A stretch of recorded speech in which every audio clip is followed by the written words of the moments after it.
Welcome, Daniel. Yes, please. Of course, hello, hello, nice to see you. Good to see you as well. Thank you for the welcome, we appreciate it. Good to see you. How are you doing? Very nice, very nice to see you. Welcome to the temple. Oh, I should have shaken your hand first. So pretty too.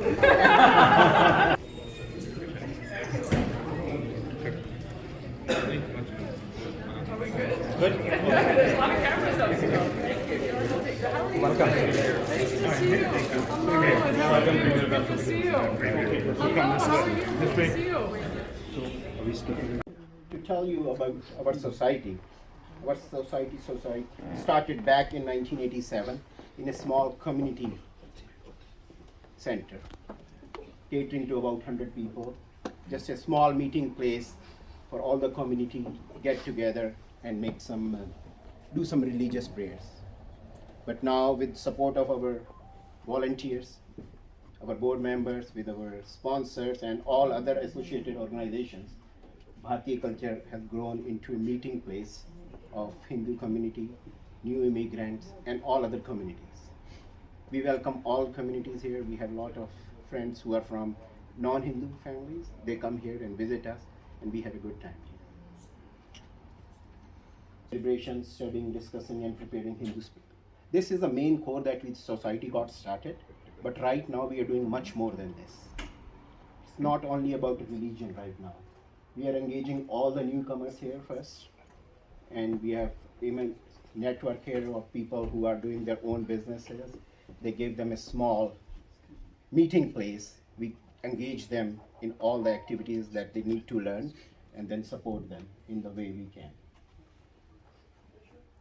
Right now we are involved in so many youth and cultural activities that I'll get to at the end, that what we are doing for youth. Then for unity and responsibility by involving community and assisting other organizations to achieve their goals. Bharatiya culture is not only Bharatiya culture, we have so many other associations that are helping us. That's why we are able to do so many big functions here in our society. And like I already said, that what we are doing right now is basically all the new immigrants. You have seen in our province, there are so many newcomers that are coming, so many new students coming. So here we have a meeting place for them where they can come, and we give them a cushion to get used to our culture here. We arrange so many lectures here, and then when we come to here right now in the last month, we have a festival of colors. About 5,000 people were here at our society in our parking lot. At the same time, then when the EPS tragedy happened, about the same after a week, and then that was our time to honor EPS for the work that they are doing in saving our lives and doing the utmost sacrifice to saving all of us. So about 5 organizations were there, 3 Gujarati associations plus student union from Alberta University. They were all here, and we all had a good time. Everyone was happy here.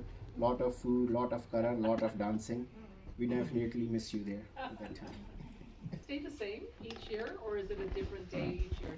Does it move as a celebration? Well, do it outside. Oh, Sometimes we yes. have to do it inside. Yes. We try to, but if it's below 20, then we do it inside. So what day is it next year? I should probably jot it down. Do you know yet? Well, you can say about 15th of March. Okay.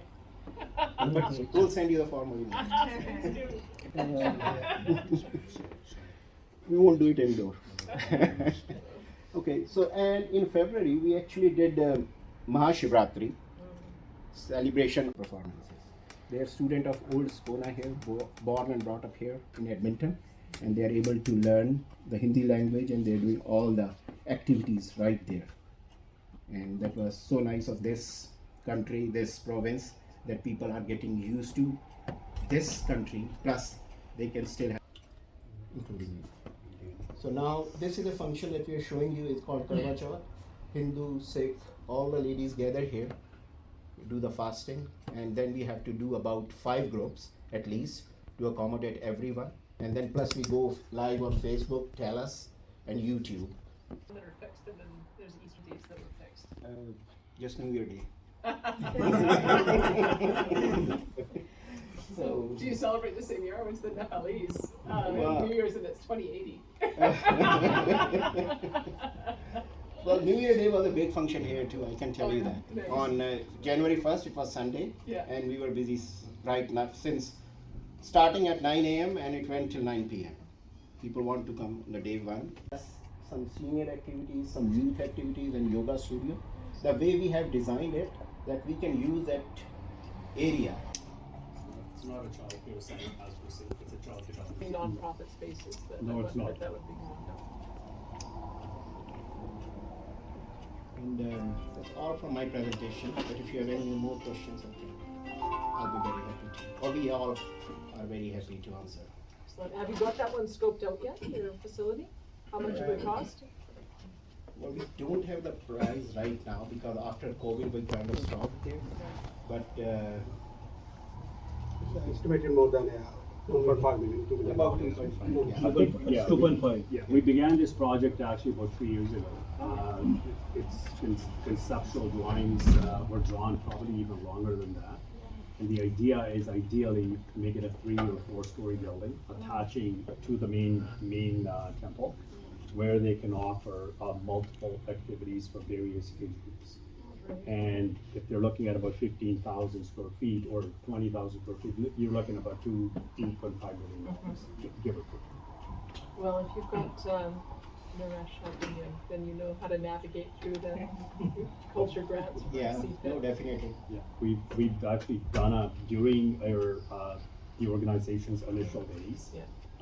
There were a few MLAs in Edmonton, and we actually helped not just this organization, but almost every single organization in the city of Edmonton. And this is all the more reasons we need to have a seat on the government table where we can find, our MLAs who can navigate the system, because I think it was a bunch of us who navigated, not, like I said, not just this organization. If you go on Millwoods Road, there's a senior center. The idea was to have, like Gary Marr used to say, hey, when you're eating rice and potatoes, rice all your life, you're not gonna all of a sudden start eating steaks and potatoes.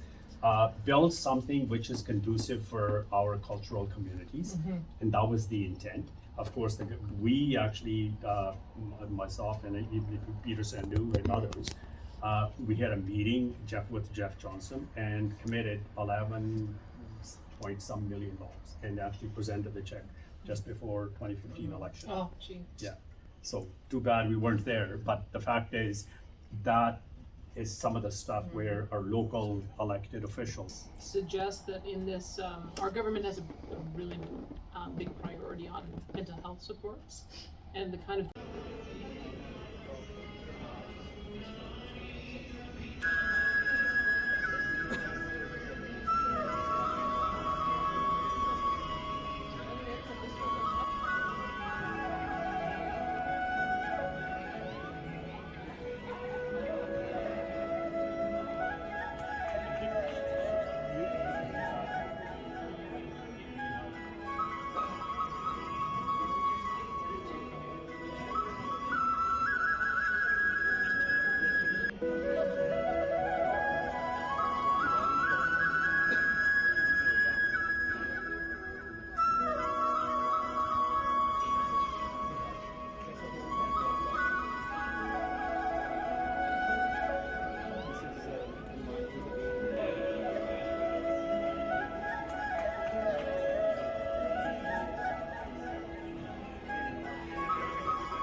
Special day at the Pandit Cultural Society of Alberta.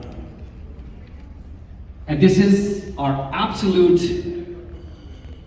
honor and our privilege that our Premier of and we wanted to thank you all the attendees for being with us today, attending this great event. With that note, I'd like to give control to our VP Programmer, Mr. Dharmender Sharma, to take this ceremony forward. Dharmender Sharma. Everyone please have a seat. जो पीछे खड़ी है please have a seat बैठ जाएं. So I will first of all we all welcome our Premier Daniel Smith in the temple.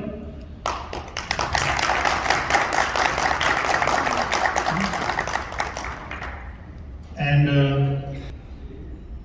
so once again, thank you very much.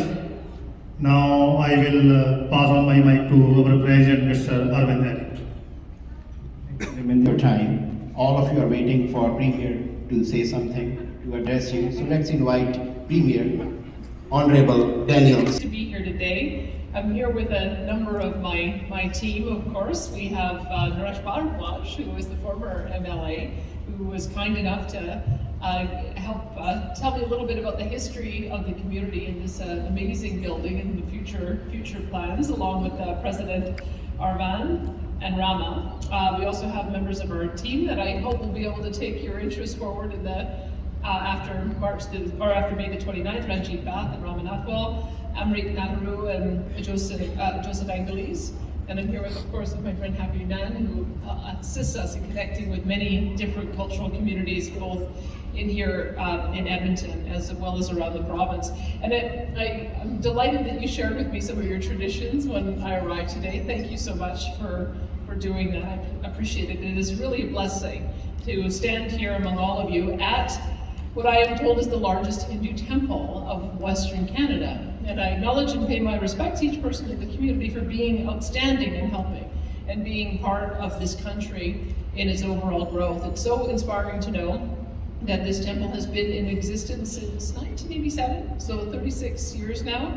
I've also been told the community center is expanding to meet the needs of the growing community. We just saw a proposal for a 15,000 square foot expansion to be able to provide more support for seniors and for youth and for yoga and for children. And I think it's a wonderful vision.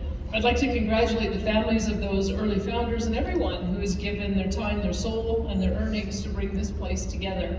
To me, the center symbolizes the strong and hardworking community, represents originality and culture and love and faith, traits that are also key to making a country a home. And today I'm here as your premier at this monumental temple. I can't simply put into words how proud I feel to be in this place, with this aura, in this community. Canada is a place of many, many cultures, many beliefs. We're blessed to have such a diverse culture that all live in harmony. A person's roots, where they come from, is their soul. It's who they are, and we as a party will always support and foster an environment to allow you, our residents, to connect with your souls and with yourselves. We will try to keep our people at the heart of everything, that we're committed to work with you and your well-being. And rather than continue on with a very long speech, I'll just cut it short so I can get around to talking with you one-on-one. Thank you so much for having me here today. I appreciate it. Shankaracharya Jayanti today, birthday celebration. So we will invite Pandit ji to. They're okay. They're okay. Thank you.